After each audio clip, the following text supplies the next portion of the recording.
Hello there. Today we'll be talking about my favorite books to aid you in your self-improvement journey. Um, this book mentioned here will be best in the beginning phases, but if you haven't read something similar, it will most likely benefit you no matter what. Now, let's get straight to the point.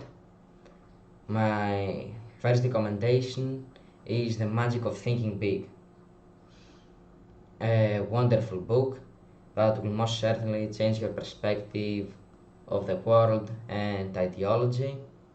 As you might have guessed from the title, it refers to having ambitions and thinking bigger, striking for the top, and believing in yourself you can reach that level. As I've mentioned before, having bigger goals is the easiest way to increase your motivation.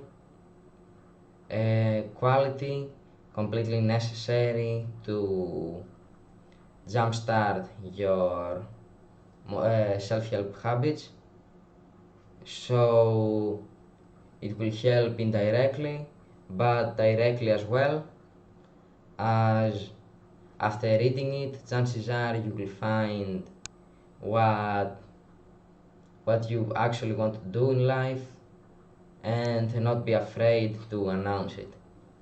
I, for example, will be financially free one day, and I admitted that I want that to myself after I read this book.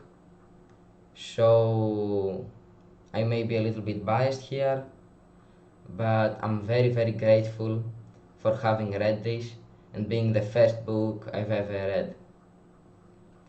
Now, the second one, and chances are the most helpful, is Atomic Habits. Self-improvement is all about picking up new habits and cutting out the bad ones. This book is specialized in exactly that.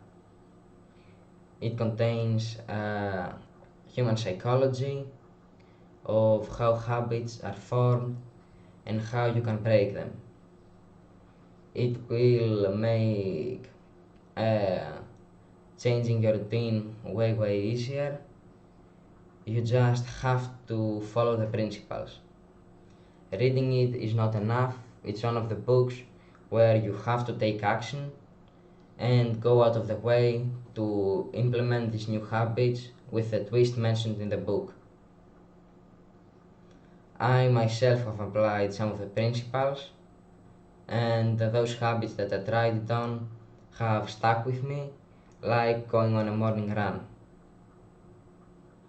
Now, for the last book, in my case, it's certainly Rich Dad Poor Dad.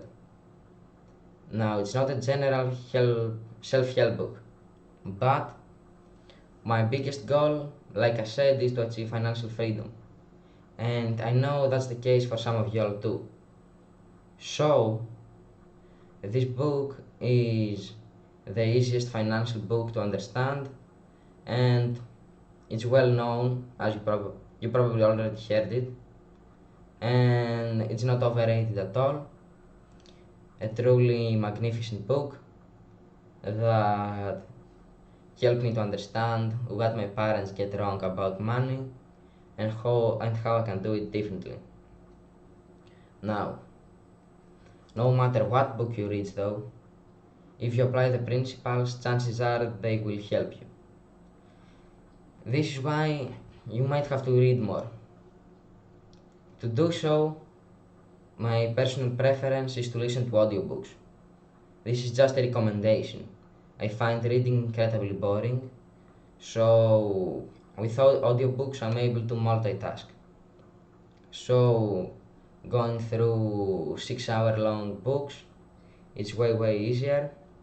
I put them on while doing manual labor, helping my father and my grandfather. But even when I'm home, it's way more relaxing to just chill and listen to it than have to get out of my way to read it. I myself am an acoustic type, so it may be even better for me.